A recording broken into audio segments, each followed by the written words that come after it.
Hi, Fashion Dolls. It is Fierce Female Friday, March 31st. We are finally at the end of this month. And happy Trans Day of Visibility to my trans brothers and sisters out there. And it is finally Friday, Fierce Female Friday, TGIF. Welcome to an all new episode of Style by Stevie Fashion Dolls. I'm super excited about today's special guest. Today's special guest is a Kingston, Jamaica native, and I'm super excited to have him here in the dollhouse to discuss his project, Wedding Season, which is right now on Netflix. So let's welcome our very special guest, ladies and gentlemen, Damian Thompson.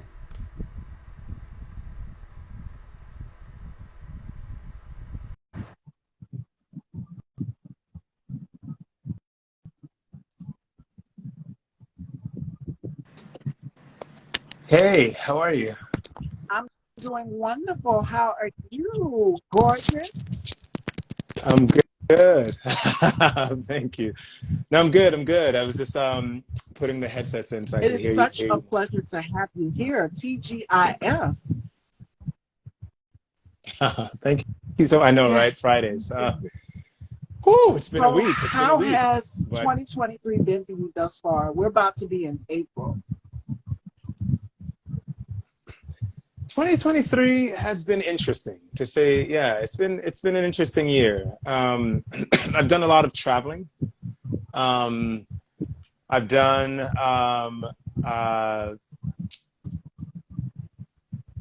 some kind of growth, a lot of growth. My father passed away 2 weeks ago, so that's been kind of blah blah blah. But yeah, it's been an interesting year.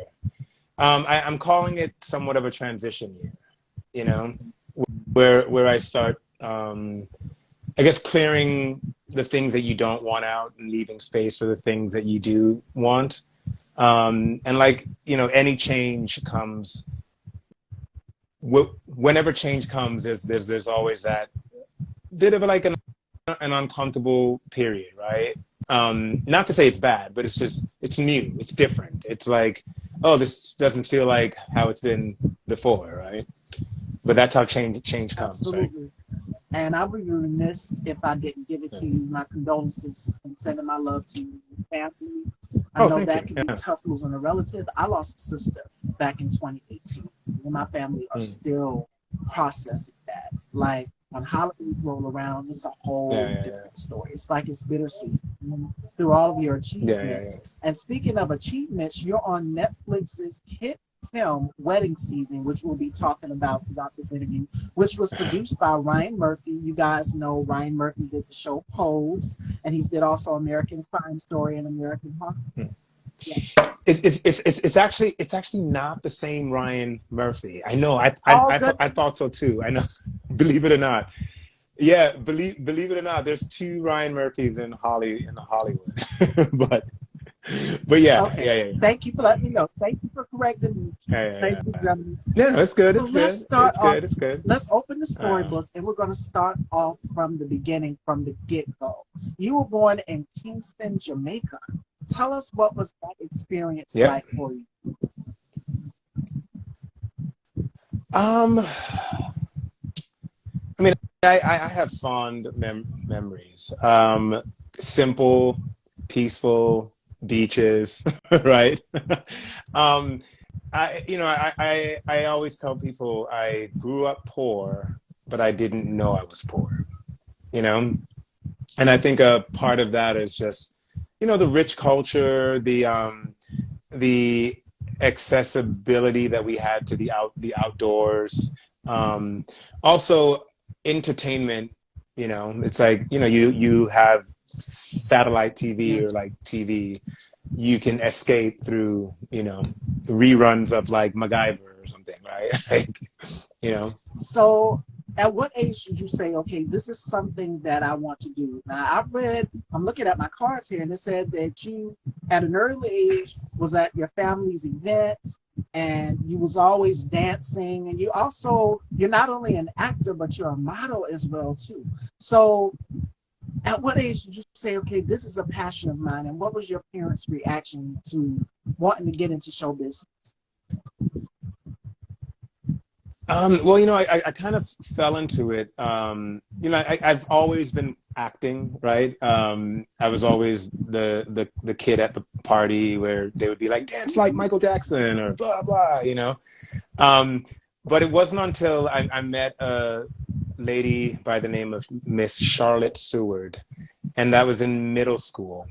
And I took like an exploratory wheel class where it's like you took like 9 weeks of art, 9 weeks of music, 9 weeks of theater. And coming from Jamaica, like I took speech classes to reduce my accent. And I started to stutter, and it was like every other word. I was like, "Hi, my name is Damien," and it was like this whole thing, right? Um, for I took this class, and in the class, I had to do like a Martin Luther King speech, and that's when she realized, she's like, "Oh wow, like when you're on stage, you don't stutter." So I think you should audition for this performing arts program. I think it would help you. And so I ended up doing that. I got in and I went to a performing arts middle school, performing arts high school, and it just kind of like took on. But I think it was probably senior year, like when it was like senior year of high school, when I called it my magical year, right? The year when everything is going well, the year that it doesn't matter what you try, what you do, things just seem to work out, right? Um, and for me, it was senior year of high school. Won a lot of awards, like did a lot of things, got into some great programs, got scholarships, and that's when I was like, yeah, this is something that I could do. It's something that it's kind of the only thing I have been doing since I knew. Prior to that, I thought I was going to be an accountant because I was really good at math. I was doing algebra in like third grade. And then other than that, I wanted to be a businessman with like, sitting with like a big office, overlooking a huge city.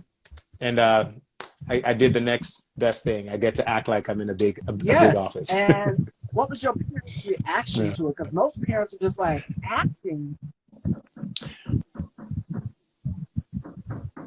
Yeah, to be honest, they were quite supportive. I lucked out. I really lucked out. I remember when I started acting, I had a lot of friends that were dancers, and so I wanted to be around them more. So I asked my mom, I was like, "Hey, can I take dance classes?" And she was like, "Sure." And she like would bring me to the studio and pay the money, that's the key part. Um, and yeah, and I mean, so they were very supportive. So it was, yeah, And it's that is good. remarkable. What was it like making the shift Yeah. from Kingston, Jamaica, to now going to where you're at now, which is Miami, Florida? What was it like doing the big move? Because I know that must have been difficult for you. This is your birth town. This is where you grew up. Yeah. I mean, when you're younger, you get an idea of what the other places, right? And I think a lot of people have that idea about America. Some to a detriment. You think it's this magical place, and I literally thought the streets were going to be made of gold, and it was going to be clean everywhere. Like they Right. paint you this dream, right? And I got here, and it was a bit of like, wait a Different. minute, like where's yeah, like where's the gold streets, where's the blah blah, like all these kind of things. um it wasn't too difficult, from what I remembered. I think the hardest part was like leaving my grandparents and leaving my dad, because I would go spend time with him in the summers in the country part. But the transition wasn't that difficult, because as a kid, the idea of like going to America, it's Right. like, I'm going to America, right? So, you have all these hopes and dreams, and everything is new, and you're experiencing everything for the first time. Like you're trying products that you've never had, right? You're, drinking juices that you've never had, like all these kind of things. And so, I mean, I was in a bit of like a fantasy land for quite some time. And then as as time went on and I went back, I think it was like probably close to 10 years or so before I went back. It was very different. It was like, oh, I didn't know there were like mountains around the entire island, right? Something as simple as that. Because as a child, you're looking like this. As an adult, all you around. tend to look like this. And so you're looking up. And so it was just like, oh my God, it's so much better than I remembered it, but also just very different. There's so much more. Now, Yeah. your big break, you're in one of the hit Netflix films right now, which is Wedding Season, and you play the character of James. Tell us, what was that like, getting the call to be casted as this character for this amazing project? Oh my, well, okay, well this thing was pretty kind of an epic story. I was on my way. I'd done the audition. I thought it went well. It was, I was throwing the jokes out. It was funny. I love playing like upper class. I'm like great, right in my ballpark. And then like I was going to Hawaii for 3 weeks. This was still like I think a year into COVID, and I was going to get my COVID test because for Hawaii, like there's all this thing where you have to go to like a specific place to get your COVID test, and then they have to approve it and all this kind of stuff. And so I went, and on my way there, I was getting ready to walk in the room into the building, and I get this phone call from my agent, and I'm like, always happy when my agent calls. Like it's always something good, even if it's like you have an audition. Check your email, and so like he called and he goes, "Hey, you booked wedding season," and I was like, "Oh my God, what?" And he goes, "Yeah." And like I was like on cloud nine. I shed a few tears. I was like, oh wow, this is gonna be amazing. This is my first time like traveling out of the country to film also, which was nice. Um, Walked into the doctor's office. I told the guy, I was like, hey, I booked this film, kind of having this, this is like my day. I'm having a great day. He took the COVID test and he came back and he's like, you're positive. On the day you got the And I was like, on the day I got the call, like literally minutes after. And I was like, what? And he goes, yeah, you're positive. And I was like, that's impossible. And he's like, what? I was like, yeah, that's impossible. I'm like, I've been in my room for 2 weeks, like I've only seen my neighbors like last night, right? I was in a Zoom show that we performed like every night, and so for the last month I had performances and I was going nowhere. So long story short, he didn't want to retake it. I called my agent. I was like, oh my God. I was like, why is it, why is this happening? And he goes, put the guy on the phone, like ask him to take another test. I was like, he's not going to take another test. I put him on speaker and my agent's like, why is he an asshole? And I was like, you're on speakerphone. And he's like, oh, I'm sorry. So long story short, I had to go. And, my agent, was like, okay, we just won't tell them. If you do have COVID, you have 3 weeks before they start to shoot. And it was like the day I was coming back from Hawaii was the day I was supposed to begin shooting. So it was going to be just like a perfect thing, right? And so I was like, okay, okay, it's fine, it's fine. The next day I went, I took a couple COVID tests, because I knew I didn't have it. I knew. The only reason why I tested positive was that I needed to take a test to go, but I wasn't feeling any way. I wasn't around anyone that had it. And so the next day I took 4 COVID tests and they were all negative. Then I took 2 more PCR tests. They were all negative. And this is like actual tests, like not like rapid tests. And or not at home tests. And so like it was just very interesting in that regard because I came back and it was fine. And then I had to go back and I pushed my Hawaii trip back like 3 days. Flew, had an amazing time in Hawaii. Got back, they had pushed the filming back like a couple of days, even greater. And then yeah, and then I got like it was like a dream, like I had closed a Zoom show that I was doing for 2 months, went to Hawaii for 3 weeks, came back for a week, and went to Toronto for 2 months to film this thing. And yeah, it was a very like this was the goal, the dream, right? And it came Yeah, true. It came to fruition. Wedding Season is out now on Netflix, so make sure you guys go and check it out. And another thing people don't know about you is that you hold your MFA and you are class trained I in the do. University of Delaware. So tell us, what was that experience like? And I tell people all the time that it's never too late to go back and follow your passions or desires or whatever it is that you really want to Yeah. do. So what was the process like training and studying to get your MFA? I'm just gonna say hi to a friend. Hi, Amandine. It's a friend of mine from France. The great thing about the film is that it's like you can watch Yeah. it all over the world, which is amazing. So like my friends from like Jamaica to France to South Africa to India, like we're all like watching it, which is great. But anyways, uh MFA, yeah. I mean, I went to the University of Evansville for undergrad, and then I took a year off in between graduate school and undergrad because I felt like everyone was just doing this thing where you go to high school and then Yeah. you go to college and then you go to there was no time to think, right, of like what is it that I need to work on and why am I going to these places, right? I'm a huge advocate of Come on. education, but I'm not an advocate of blind education, right? Doing it for the sake of doing it, right? Take the time and realize what it is that you want to study, what it is that you want to work on. And sometimes for undergrad, it's okay to go and figure out what you want to do.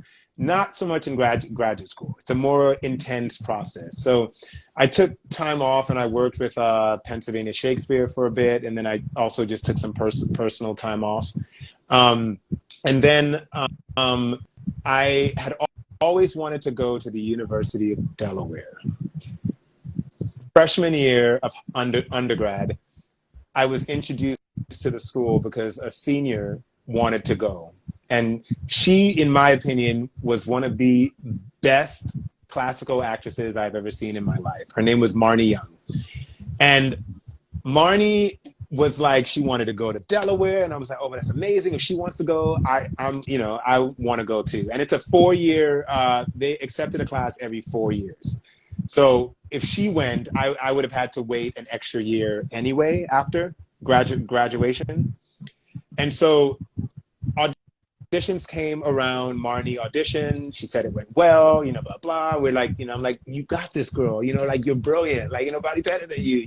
It's going to be great. And I remember it was a sunny day in Indiana and walking across campus. And I ran into Marnie and she was just like bawling. And I was like, wow. I was like, what's happening, right? And she's like, I got my Delaware rejection letter. And I was like, oh, damn. I was like, oh my God, that's awful. That's really awful. And like, I felt horrible. And I was like, this school is hard as hell to get into. So I'm going to have to work, right? 2 weeks later, she got into Yale. So I was like, whoa, now I really want to go because like, I was like, if you can get into Yale and she's still going to get into Delaware, like it's like, this is the program to be, right? So long story short, when I took that time off in between, it also gave me the time because I auditioned for a few schools and got some schools also, but just didn't feel like it was my time to go in. So while working in that year in between, I really recognized the things I needed to work on. My weaknesses were illuminated. And so I knew exactly the things I wanted to work on. I knew that as an actor of Yes. color, that the classical route was going to open more doors, right? The more I trained and the more things I knew and the more flexible I was as far as acting, being able to dance, being able to carry a tune, being able to do Shakespeare, being able to do new works, being able to do Moliere, to be, like Ibsen, Shaw, all these things were going to make me work more. And so I didn't want to go to graduate school to study more contemporary acting, right? I'd been to a performing arts Right. middle school, high school, undergrad, right? And so that's when I was like, no, Delaware is the school because they do Shakespeare, Moliere, Shaw, Ibsen, only the classics for 3 years. And I did the process. The process was like a juggernaut of a process. It was like boot camp, like they had you in a big old room. You held a note as long as you could as you walked from one end to the next. You're like, seeing how your breath support was, how many push-ups can you do. They show you a sequence of movements one time and you get to watch it, and then you have to replicate as best as you can just from observation. Like there are just so many different things, right? Gave you, like, they said certain things and you had to repeat it the exact same way that they said it to show your listening skills, but also your ability to recreate sounds and words, right? And just like it was like a whole boot camp just for the audition. Wow. Then I got the call back where they fly you in, and then now you're taking classes with the teachers and going through, your scenes and your monologues and like all these kind of things. And then after you find out, like a week or two or after, and I had, I had some great options. I had a lot of other schools that I had gotten full rides for, and they were the ones that I went with because, they were the ones I wanted from the beginning. And it just worked out. Now, Yeah. The experience there was, I mean, they gave me the confidence to be an actor. Like I had some skills. They gave me a lot more skills, but they also gave me that, like, you can do this grounded kind of, like, even on your worst day you will still be good, right? You might not be amazing, but you will still be good, and it's their training and the way that they taught that helped. now you've mentioned being an actor of color, and I know it is very, very difficult for us in this business from the talk show standpoint where I'm at, and for you as an actor of color. It is definitely amazing to see you shatter glass ceilings for other actors that are coming up that are getting into the field of acting, and producers and writers. And you showcased that through doing Shakespeare. And so much you said, I can do all of this, this, and this. And that's what we want more of, is representation in this business. How important is the push for diversity and representation for you in this business? I mean, it's, for me, it's huge, and it's huge for several reasons, but the main reason, and it's a bit of a selfish reason, but not growing up in America, right? Like, I don't have the American Black culture, right? It's just it's not me, right? I'm seen as that. I mean, I'm seen through that lens as I operate through life, right? But my culture and my heritage isn't necessarily that. And so part of the idea of stereotyping someone of color is that you walk into a room and everyone expects you to sound a certain way. So for a large portion of my life, that's what I encountered. It was like, why do you talk like that? Talk more like yourself, as if they knew who I was, right? I was like, if you want me to talk like myself, but both up in Jamaican accent and people start look for me weird, it's like, that's me, but you don't know me, right?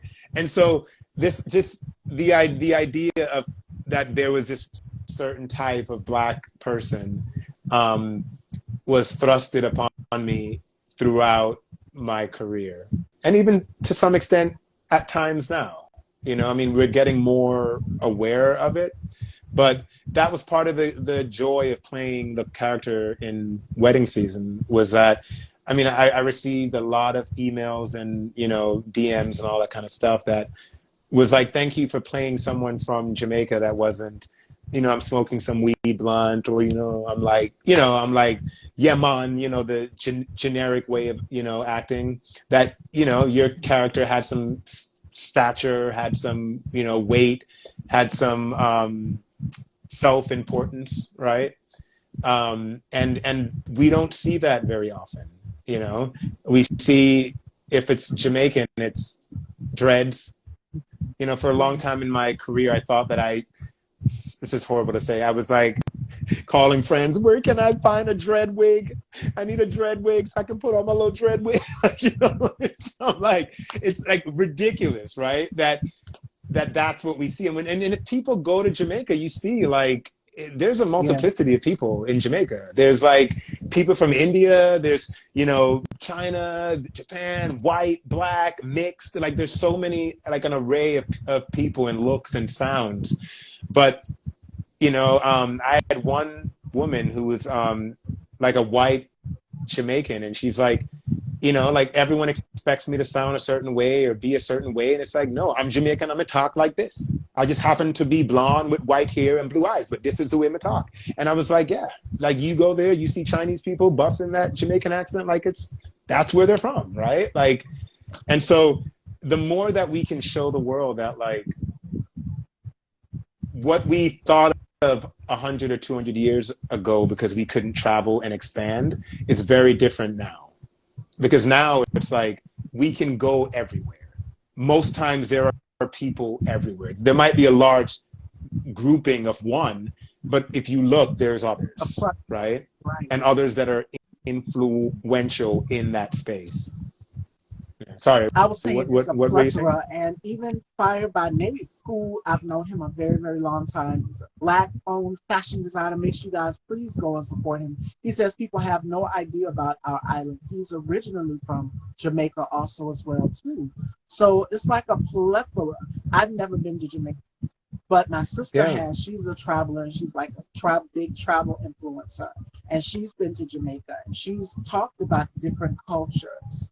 And just the multiplicity, the diversity of it, like they're not the same, just like we're not all the same. And even for going into some of these roles, they expect you to be a certain way. And we talked about how they typecast actors of color.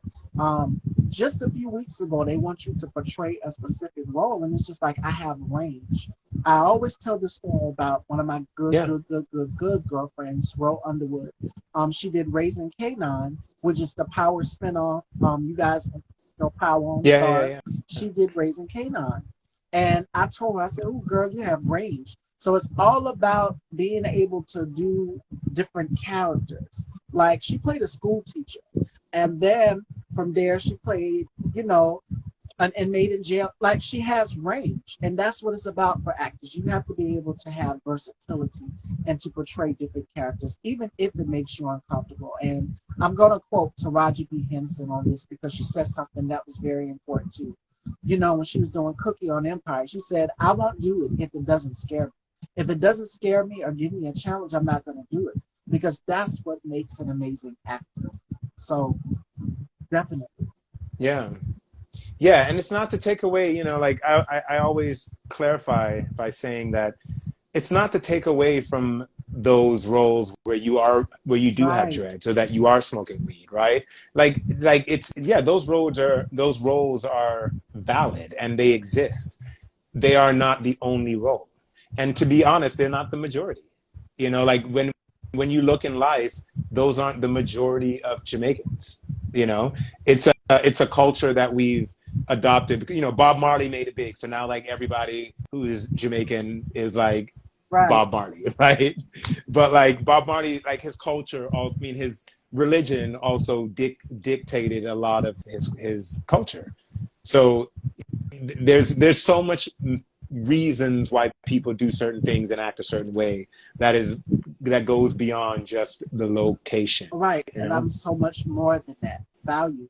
Now, speaking of fashion, since I see Nate pop up in the comments, you're also a model as well too. So tell us about that. It's just like acting in a way, but it's a little bit different when you're on the catwalk. So when you're doing photo shoots.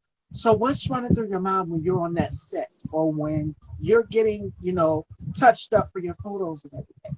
What is that like for you? Um, I mean, it,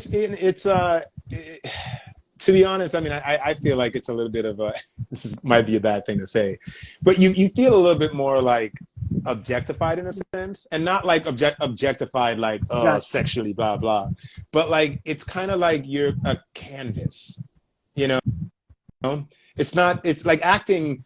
Although at times you can be a canvas for someone's idea or a part of something, right?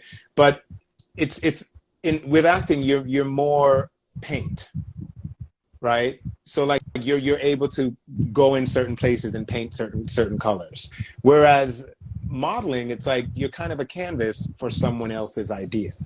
And you can bring, the canvas can be a little flashy. The canvas can be, like you have your certain things that stand out. Um, but no, yeah, I mean it's I just try to be as like, how can I sell whatever product it is that I'm trying to sell? Like, how can I make, or not even sell, but highlight the beauty of the product? Whether it's clothing, whether it's, headsets, whether it's, an ice cream, right? And you've done Yeah. some commercials as well too. You have to get into character for that. So it's a completely different Yeah. experience. Now, when you're on the catwalk, you have to get into that emotion, like you said. You're modeling the garments. The model brings the garments to life. Now, when you're doing a commercial, that's a whole. It's Yeah. kind of like a movie, kind of like doing a television show in a way, but it's just that quick clip, just that quick clip of life that will bring the consumers in to make them want to go and say, okay, I want to purchase this product just because it looks good and everything. That's what the purpose of the model is. So for you, we talk about the push for diversity in the fashion industry also as well too. And we've seen it, God bless his soul, the late great, I mean, we've lost so many people that have been iconic. Andre Leon Harry has been Yeah. pivotal in the fashion world. And yes, absolutely, the model can make or break a good look. Right. Absolutely. Yeah. So for you, how Yeah. important is the push for diversity in the world of fashion? Because you're originally from Kingston, Jamaica, and there's like a plethora. One of my favorite Yeah. supermodels, and she was known for her very long name. You know who I'm talking about, Iman. Iman is from Yeah. Somalia. Yeah. Yeah. Yeah. So Yeah. it's a lot Yeah. of Yeah. Yeah. different origins where these supermodels are coming from. How important is the push for diversity in the fashion world? Because we're still seeing barriers that are being broken. There's still a lot of racism for models of color in this group. Yeah. Yeah. Yeah. Yeah. I mean, listen, like, I mean, yeah, there is, I think it's something that we will constantly be working on, and there's the idea is, or some of the excuses I've heard is, well, who are the consumers, or who are buying the things, or, and all this kind of thing. And for me, I say we imitate Black culture in so many arenas, right? Even in clothing, like we imitate, even if, let's just play this game of like, the majority of people that are spending the money are not people of color. Let's just play this game. Not true, but let's just play this game. The majority of people that are wearing things, or, in pop culture, are being influenced by people of color, whether they want to admit it or not. Like, facts. You know, Jamaica is a small island, but like most songs that you hear, there's always a Caribbean beat, right? Like I go back to, and this is no tea, no shade, but like I go back to the Justin Bieber song, "Sorry," right? Is it too late now to say sorry? Paris, the choreographer, right? I watched an interview, like when they asked her, like, like, oh, where'd you get that, like, that influence from for that music video, right? And I'm not sure if you've seen the video, but she was like, oh no, I felt the music. I just, it just kind of came to me, and I'm like, that's Carnival, that's Trinidadian music. That's, I mean, the entire step, like all those movements are very island oriented, and specifically Trinidad and Tobago, right? So like, the fact that we can't even like acknowledge certain things where it's like, yeah, you might not have thought about it, but like there's no way in hell someone's going to look at that and be like, someone from Australia created that just out of the blue, right? And this, again, this is no like thing, this is no like shaming, because I love her work and I thought what she did for the Super Bowl and Yeah. Rihanna was amazing. But like it's just this thing, it's like we influence across, from clothing to singing. You know, a lot of times we see a white girl sing on TV or on some competition, and we think that they're great when they're doing soulful kind of way of singing. And it's like, had it been someone of color, we don't give it as much credit or props or lift it up, right? So all that to go back to the question of how important is it in fashion? I think it's very important, because we see the influence being taken from Africa. We see the influence being taken from the islands. We see the influence being taken from India, right? We see these things being pulled, and we don't see the models. We don't see the people, the culture wearing it. Not that it has to be all of it, but like we don't see enough of it, right? Sometimes, I mean, I've seen a show, fashion show, where it was like very much ethnically based, and then you see like two ethnic models and you're like, it's not enough. It's just not enough, not when that's the theme. That's like me doing Mary Antoinette and you see one white person. The world would be like, well, is this like a thing that you guys are doing?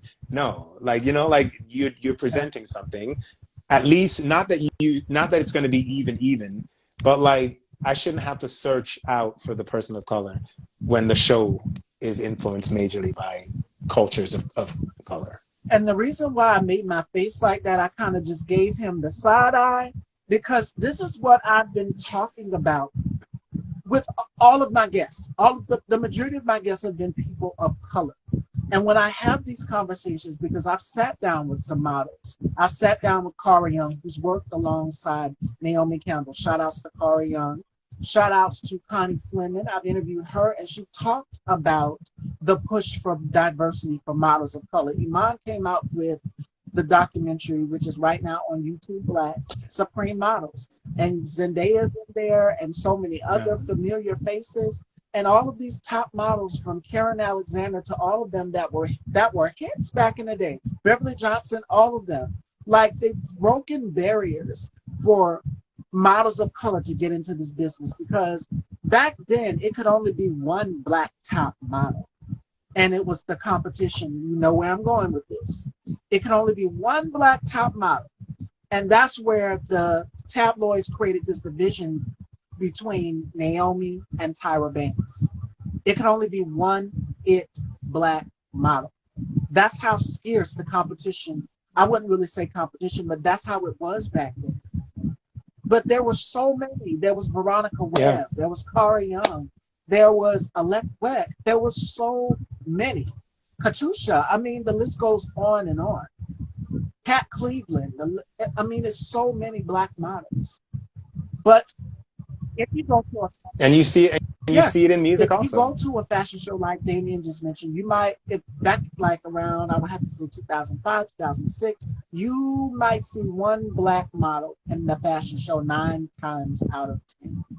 And I'm just like, where's the diversity? But I thank God. And a lot of times it's like you have to be like jet black. You know, you have to be like this. And it's like, not to say that there's anything wrong with that. And I think the more we support the greatest difference is the more we will get the in-between, right? But it was a bit of like, oh, we're going to use one black person. They're going to be jet black, and that'll be enough. And you're like, okay, like that doesn't help either, you know? And not just that, but we're seeing the push change happen now in 2023, where fashion shows are being inclusive, and they're including, you guys are looking at both of our skin tones, the melanin here. So, but they're putting thank you, Brooke. models in Thank you, fashion Brooke. shows. Love you. They're putting models of all ethnicities. We're seeing makeup brands start to make the push. You've mentioned Rihanna. Thank God. Rihanna, and I'm saying, but even with the clothing, like what she did in general, like clothing, makeup, music, dancers, like everything, she is like widening people's eyes to like, no, I can have some curves. It's gonna be okay, Even her performance at the Super Bowl, like when people came for her talking about she should be doing more and all this kind of stuff, I'm like, she don't need to do more. She does not need to do. How many people? And I'm not making this a race thing, but like I'd be interested in seeing how many times do we see white people just stand up there and do something, and Don't get the we're credit. okay with it, right? It's like, okay, cool, yeah. It's like, okay, but they sang. Okay, she sang also, but she also danced. She just wasn't breaking her back, and she At doesn't all. need to. She doesn't need to. She didn't miss a beat. She wasn't like Britney doing "Gimme More." Love some Britney though. She wasn't like falling over the thing. No, she was doing her little on beat. She just wasn't like, let me work my back out for Right. you, right? And so yeah. No, I don't know. Anyways, that's an important thing. I think I think she's changing the industry in so many ways, in a way that is like needed, in a way that is, she's not trying to be nice or trying to be a role model, Absolutely. right? She's a human, and a human that shows the rough edges as well. And we're seeing a lot. You've mentioned the beauty world. The beauty world is starting to make a shift because back then, models of color had to bring their own makeup to fashion shows. They had to bring their own hair utensils, such as curling irons, their own moisturizer, all of these things, because 9 times out of 10, the hairstylist or the makeup artist would not know how to do our hair, would not know how to complement and blend our foundation shade. As you guys can see, I'm blended well today, and that's thank God for Melanie. But that's the struggles that Black models had to go through back in the day. I mean, to be honest, I did a commercial. I think it was like 6 years ago, and when the commercial, no, probably like 7 years ago, and when the commercial came out, it was like, I was like, wait, what's Washed out. up with my skin? Yeah. No, not even. No, it looked like I had like a mask on. Like the tone wasn't. I mean, it was fine when I looked on it when they did it. Like when you look in person, it was fine. But again, it goes even to like, how is it being lit, right? Everyone who was white looked fine. For the person that was of color, it was like, it looked like I was wearing not clown makeup, but you could see that, oh, he looks like he's wearing makeup because the color wasn't matching, right? And so it's even that, like, it's why how Insecure made such a huge leap in television, because they were able to be like, yeah, we can also light people of color that is different, right? I was in a film where they had the lead who was like a caramel skin tone. She had like 6 lights on her when she was doing her scene. My scene comes up and they came up with 2. I was like, try again. And they're like, what? I was like, try again. And they're like, what do you mean? I was like, 2 lights? No, I'm gonna come out like this. No, and you need to put at least 4. At least 4. If you have someone who's half my complexion and you have 6 lights on them, why do you think 2 lights is gonna work on me? Right? But to their testament, they did. And during post, when they were editing, the director called me and was like, oh my God, thank you so much. Like, I had no idea. And you were so right. It looks amazing. Thank you for bringing that to our attention. And it's just those small things. Like, when you are the only one or one of 2 on set, stuff like that tends to happen, you know? But we're working on it as an industry. And We're working on conversations it. like this help as well too. Now you mentioned lighting. Yeah. I was watching an interview with Kim Fields and Kim Coles. You guys know what show we're talking about, Living Single. Back in the day, Kim Coles said that her show won an award for best lighting. And who took home for best actress was Erica Alexander, who played Max. So The lighting directors on the show Living Single knew how to light people according to their skin tone because the cast was so diverse. Like everybody was not the same complexion. Like it was all melanated. And the lighting director knew how to light people's skin tone according to the lighting. Like you have T.C. Carson who plays Yeah. Kyle. You have Max who's about my complexion, and then you have Queen Latifah. Like they're all not the same. So when someone came in the room, the lighting above they would cue the lighting, so they knew how to work on that. So that is a big thing. So it's amazing that you spoke up for that, and we need more of that because we know that in this industry, it's like, okay, fade to black. They're wanting to fade our melanin out. And it's just like, no, put us in the forefront. Because for us as people of color, we come in so many complexions and it's beautiful. We have an array. It's like a rainbow of chocolate. Like you don't know what shade of chocolate you're going to get. But it's amazing to Yeah. see the push for diversity in the beauty industry to showcase models who look like us because we're not all the same complexion. And even me back in the day, I would have to say around high school, middle school, I would have trouble finding my foundation shade. But now I've mastered it. Thank God for an amazing makeup artist who always gets me right, Melanie, who makes sure that I'm always on point every episode of this show and I'm not washed out. It's all about finding the perfect lighting and knowing your angles as well too. And that's one thing that Tyra Banks said as well, is knowing your angles and knowing your lighting when you're taking your Yeah. selfies or whatever, because that is important. You don't want to look washed out. Whereas back in the day, if you picked up the wrong foundation shade, and I remember Naomi Campbell said this, she said she literally had to go and get her mom's fashion fair because at the time she was just jump starting her modeling career because they did not know how, when they were doing makeup and stuff backstage, only got the other models color who are not models of color. They've got their shades, they know how to blend it, but if you didn't have it, you were SOL, you just had to use what they had. Yeah. Yeah.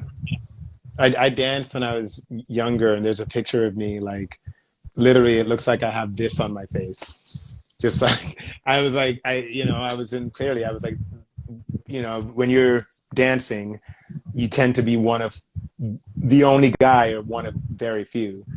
And then put color in that, it's a whole nother thing. So it was just like no one knew. I didn't know. I went back and looked at the picture. I was like, wow, no one told me. And they, No one told yeah, me. they want you just have to walk out. You got it. You got to use what you got. And another thing is the Yeah. issue of texturism with hair. Them not knowing how to Yeah. work Yeah. Yeah. different hair types because I know some people's hair textures. You have some people who are 3A. You have some people who are 3C or 3B. Like we're not. Our hair textures are not the same. I know I have fine hair. So I can't use a whole lot of product. Me and my mom, I guess I picked it up from my mom when I was born. She also has fine hair, but she's natural. I'm relaxed. So I wear a lot of wigs. But yes, the secret's out. But y'all will never know what it takes to get this girl secure. But we have different hair textures. We're not all the same. I know my sister, who I've mentioned, passed away. Her hair was very thick and coarse. Like we're not going to have all the same hair texture. So that's another issue that they had backstage is being. I mean, for me, it was like even on set. I'll talk about wedding season, but even before, I would shows in other states, and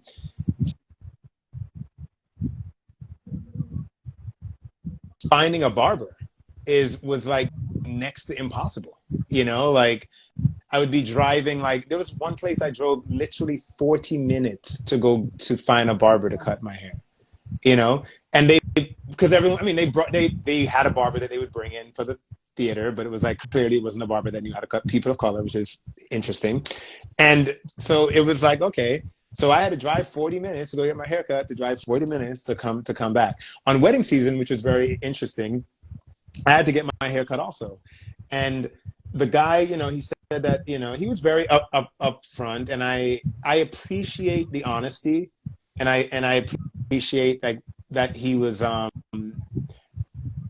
open and generous with his time and wasn't very egotistical, and was like, listen, I've had experience cutting people of color. It has been a while. right? So I'm going to take my time. I hope that's okay. And I was like, dude, it's fine. And I'm glad that you were like upfront, because like had you walked in here acting like you knew what you were doing and then messed my head up, it would have been a whole, been a whole nother story.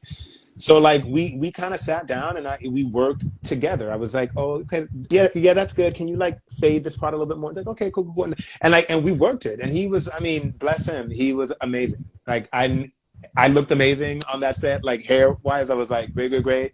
I appreciate it. And he was always there to like give me a little touch up, fade up, line up, and and again, I think a part of it is that if you don't have as much experience, be Yes, honest, and hopefully you'll get someone who's as humble, right? I try to be as humble as possible. I'm not, trying to be like, oh, how dare you? Why can't you have someone that, blah, blah. It's like, no, like life happens, right? Like you have a set filled with a lot of people. Not everyone can do every single thing. But if you're willing to learn and willing to admit that you don't, that's the first step. absolutely, 100%. And that's what we need more of. You're doing the right thing, and that's what we want more of. People of color, Yeah. actors of color, models of color saying, okay, this doesn't look right on me. I remember I was watching a clip where this model was walking out. I think it was for Victoria. Well, Victoria's Secret has done it too on their sites where they would have a model of color, and 9 times out of 10, her hair would not be done. But the other models who, you know, were of color, their hair wasn't done. But the ones who were not of color, their hair was done, beautiful, flowing, blowing in the wind and everything. Whereas the ones that were of color, their hair was not done. And I'm just like, we have an issue with that. I've seen a fashion show where a model walked out, and everybody knows Naomi Campbell loves a good ponytail. I mentioned her because she's one of my favorite supermodels. Um, they tried to put a ponytail on like this 3C hair, and I'm like, wait, shouldn't you have pressed it and made sure that it's slicked down before you tried to put a ponytail, just slap a ponytail on it? I'm just like, no. Yeah, But yeah, yeah, yeah. everybody else says look great, but it was the model of color. And we see this even on news shows sometime in the morning. They don't know how to handle or work with natural hair. If you don't know how to work with natural, I know how to work with natural. Let people know. Let people know right up front. And that's the Yeah, step and push that we need. yeah. Conversations like I always try to start, like I say, if you say anything or try to stand up for yourself and it's coming from your heart, it's hard for someone to get angry with you, right? It's when and justifiably, sometimes you can be angry, right? But you gotta swallow that anger. And, I, I have a friend that would always say to me, don't get angry, get what you want. And it stuck with me my entire life. He's like, you can be angry or you can get what you want. So I put the anger away and I'm just like, hey, like not no disrespect, but this right. doesn't look good, right? You know. I had a friend who was doing a film and there was a black woman in there and one of the scene was on the beach. And in the film she wears a wig or wigs and but like not pretending to be real, like she's wearing a wig. And they were filming the thing on the beach and she's walking on the beach and then she's going to go swimming in the beach and it's like dang near 90 degrees outside and they wanted this girl to have this wig on. I was like, what black girl do you know is wearing a wig to the beach and going in the water like with this wig on? No, no, she's going to go natural. She's going to go natural. The audience needs to see it, just like in that thing with Viola Davis when that Yep. scene where she takes the makeup off and she takes the wig off. Like, let America know, let the world know that not just black people now, because not everyone's does it, but that men, women, whatever, that there is a presentational way of being, and then there is the I'm at Right. home way, and sometimes we need to show people the I'm at home way. Absolutely. Absolutely. Now, speaking of beauty, we're going to do two games with Damien before we wrap up this conversation. Ladies and gentlemen, we're going to Okay. go into the beauty bag because everybody's talking about your skin. They're talking about both of our skin and how amazing it looks. We want to know what are your top 5 beauty must-haves for your skin because your skin looks amazing. And the next one we're going to do is Top Model Academy. where I'm going to go through a list of some top models that I've mentioned Right. throughout this interview. You have to give me one word from your perspective to describe each one, okay? So, what are the top five things that you Okay. can't live without in your beauty bag? I'd say drinking Definitely. water. Um, Definitely drinking water is number one. I'm going to say sleep. I'm a huge advocate of sleep. I feel like all the other products is like, you know, and then the other thing is like going to the bathroom regularly. I spent a lot of my youth uh, when I was, as a teenager, when your skin is being active, thinking that it's the products and all that stuff that you need to put on, or acne things, or that's going to help you. It's like, no, like it's actually the idea of true beauty comes from inside. Is not just a thing about how someone acts, but it's also like you literally have to eat you have to eat well. You have to be able to eat in the way that your body is going to the bathroom 2 to 3 times a day. And if you're not doing that, that toxicity is being kept in your body and comes out through your pores. So for me, the sleep, water, bathroom regularly each day. I don't normally put something on my face because I'm allergic to most things. Um, and I thought I couldn't do any creams, to be honest. And then a friend of mine recommended this. I think it's Mm, Murad, that's a good one. Murad. Um, yeah, and that for me, like when I've had skin cancer in the past. I know Black people Yes. can get skin cancer. I didn't think I could, but like when you think that you don't know what your ancestors are, not everyone was Black, and in the world that we're living now, where I might look a certain way, but you go back 2, 3 generations, there's influences in other parts, right? So I had melanoma, and so up until then, I never really wore sunscreen, and I didn't get it from the sun. I got it hereditarily. My grandfather was Syrian and Scottish, and so like I started using that Murad. I think it's Mu. Is it Murad. Murad or Mura? Something like that. Okay. Yeah. And so like I start using that sunscreen as like also a bit of a moisturizer because it has the SPF Yes. 35, I think, or something like that. Um, yeah. And that's, I mean, I think that's four things I've told you. That's pretty much it. And just washing with water. All right, Yeah. there you have it. That's the skincare secret. And you said something SPF.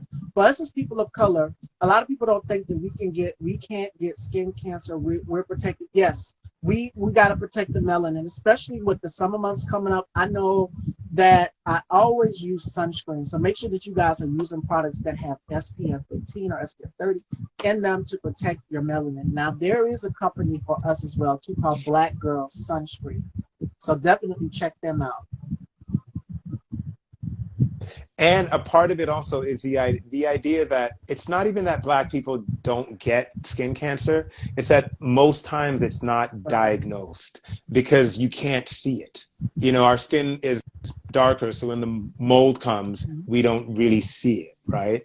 But no, it's possible. Yeah. Absolutely. So make sure you guys are protecting your skin during the spring and summer months because that sun out there beaming as well too. And the key thing that Damien just said is drink water. We got to stay hydrated, especially to protect our skin as well too.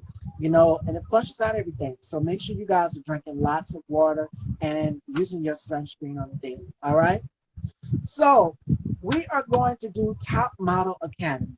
And I'm going to name a few top models that Damien might know, and he has to give me one word to describe each model. And then we're going to give you guys the Women's History Month. We are wrapping up Women's History Month. March is Women's History Month. So celebrating all of our amazing achievements and things that we as women have done for the world worldwide.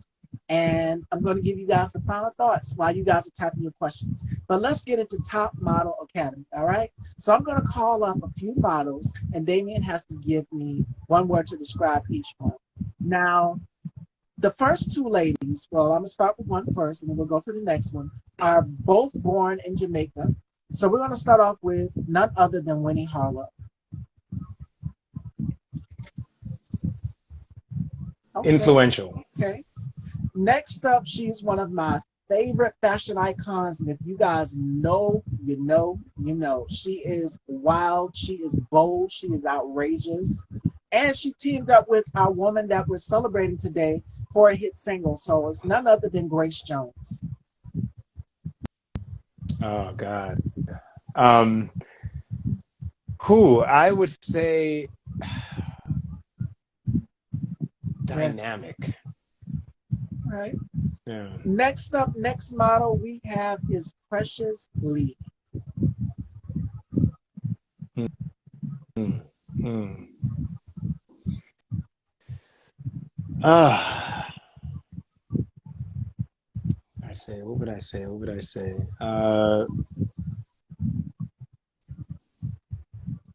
Elegant? Is that a word? Okay. Elegant? We have the one and only Beverly Johnson. Beverly Johnson. How? What's? I'm having a phrase in my head, but I'm trying to think of what I can say. What's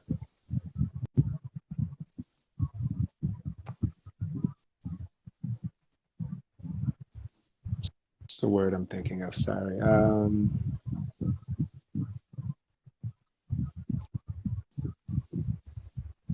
I'm gonna say, for lack of a better word, I'll say role model. Okay. Okay. Next up, Tyson Beckford.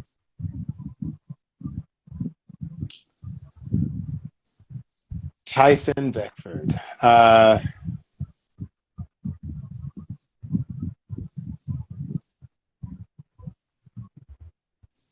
have much respect for him because he came up at a time when, like he was playing in a world Yes. by himself, right? Not, I mean, when like he came up at a time when men weren't even supermodels, quote unquote. Then coupled with then the only one of color at that time, or the most famous one of color at that time. I would say, I mean,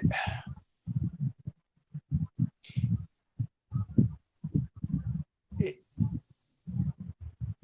this is gonna sound. I'm just gonna use a phrase to describe him, and I'll explain it. I would say a mango seed. And it's because, like, we, like, everyone knows a mango is, it's sweet, it's great, but you get to the seed. And what I've always admired about him is that he is a little rough around the edges. Like when you eat a mango seed and you see the thing around it. But at the core, it's Yes. strong. At the core, it's sweet. At the core, like, and he was someone that was able to present that, persona and that way of being that would draw people in. But when you really got to know him, he was rough around the edges, and he maintained that. Absolutely. And last but certainly not least, Damian Thompson.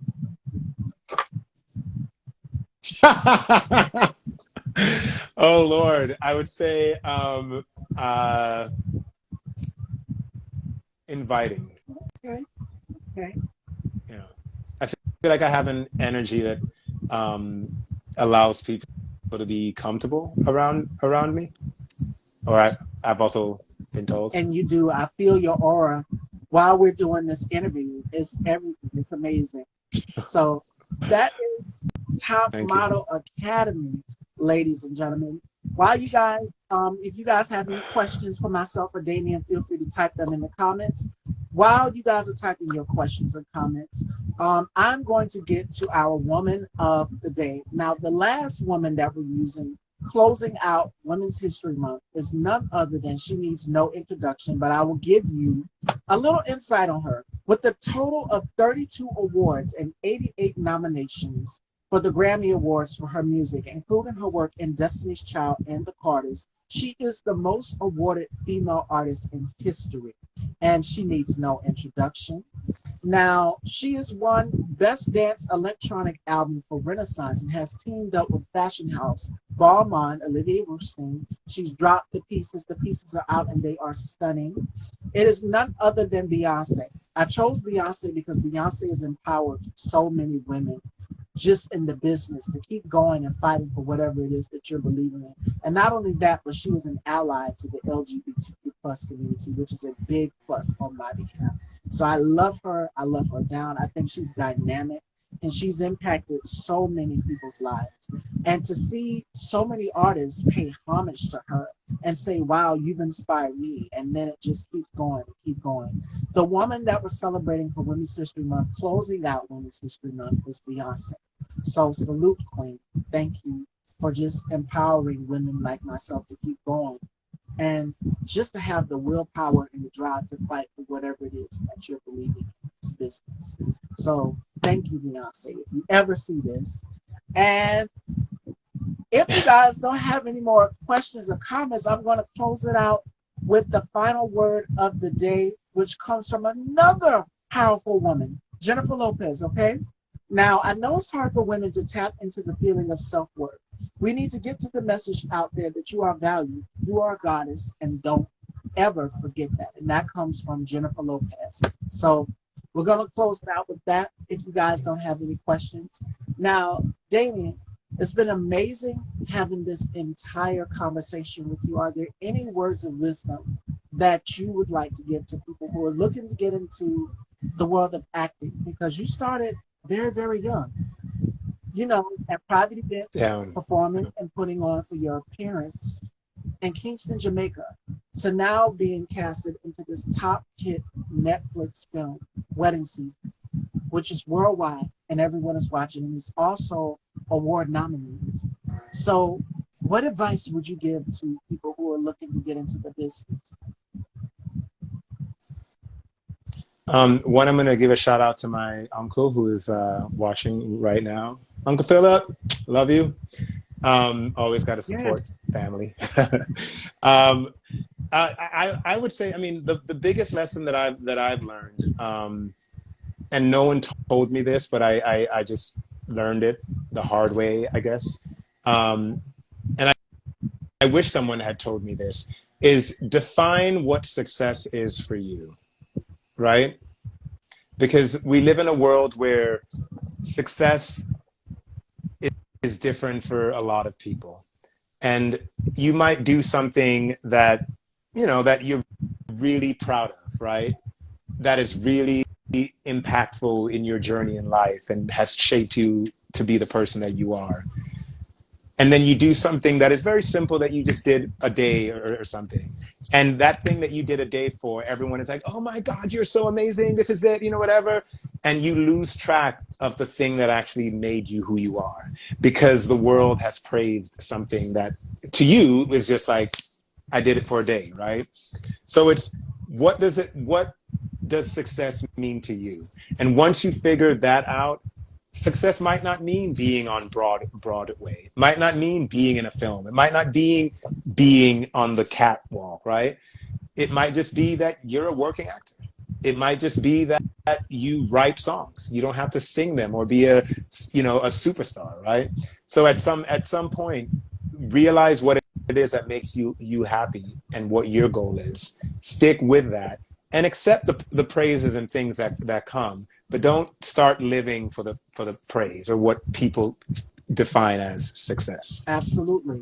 Make sure you're in it for the right reasons. I'm going to add on to that as well too, because so many people get in this business and they become alienated, and it goes back to what you said, which is stay true to who you are. Originality is key. So remember that, Fashion Dogs. Yeah. Now let everyone know where they can follow you. Cool. And check out. You guys can check out Wedding Season on Netflix, but let everyone know where they can follow you and check out your upcoming projects and more. You can follow me on Instagram, Damian Thompson Actor, or on Facebook, Damian Thompson Actor. Basically, if you Google Damian Thompson Actor, you can find my stuff on IMDb and all, websites and like all that kind of stuff. All right, Fashion Dolls, ladies and gentlemen, Damian Thompson. Cool. Now joining me. Thank you for having me, so Stevie. welcome, and I would love to have you come back in the future. We Yeah, definitely will be talking. totally. Make sure you guys tune in for the April lineup. Joining me next week, we have multi-award winning singer and songwriter Stephen Voice joins me next week. So make sure you guys check out the April lineup. It is up right now. And make sure you guys have a safe and blessed weekend. And Damien, I look forward to talking with you again in the future. This was amazing. Yes, You thank you so are much. so It was a welcome. pleasure. Take care, Take care, everyone. everyone.